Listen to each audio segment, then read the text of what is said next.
কিভাবে একটা দশমিক ভগ্নাংশ সংখ্যাকে আমরা বাইনারি সংখ্যাতে রূপান্তর করতে পারি। তো এটা কিন্তু খুবই সহজ। আমাদের জাস্ট ৩টা অংশে সংখ্যাটি ভাগ করে নিতে হবে। একটা হচ্ছে সংখ্যা পার্ট, একটা হচ্ছে পূর্ণ সংখ্যা, আর একটা হচ্ছে ভগ্নাংশ।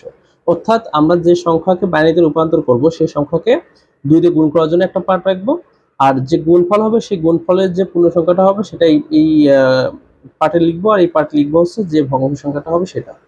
তো প্রথমে দেখো এখানে 0.875 আছে। যেহেতু আমরা বাইনারি সংখ্যাতে রূপান্তর করবো, সো আমরা বাইনারি সংখ্যার ভিত্তি ২ দিয়ে গুণ করব। অর্থাৎ যে সংখ্যায় রূপান্তর করতে হয় সেই সংখ্যার ভিত্তিতে গুণ করতে হয়।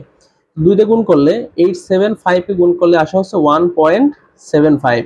সো 1.75 এর যে 1 এটা একটা পূর্ণ সংখ্যা। সো আমরা 1.75 এর 1 কে আমরা এখানে লিখে নিলাম, আর 0.75 কে আমরা এখানে লিখে নিলাম। এরপরে আমরা এইটা কত সময় পর্যন্ত গুণ করব? গুণ করব তত সময় পর্যন্ত যত সময় পর্যন্ত আমাদের ভগ্নাংশ শূন্য হবে না। যদি ভগ্নাংশ শূন্য হয়ে যায় তখন আর গুণ করা প্রয়োজন নেই, কারণ তখন গুণ করলে ওই শূন্যই আসবে বারবার। সো আমরা গুণ করি। এরপরে 0.75 তো শূন্য হয়নি, সো এটাকে আমরা নিয়ে আসলাম, আবার 2 দিয়ে গুণ করলাম। সো গুণ করলে কি আসে? 1.50। সো এই 1.50 কে আমরা এই 1 লিখলাম পূর্ণ সংখ্যার ঘরে, আর 0.5 কে লিখলাম ভগ্নাংশের ঘরে।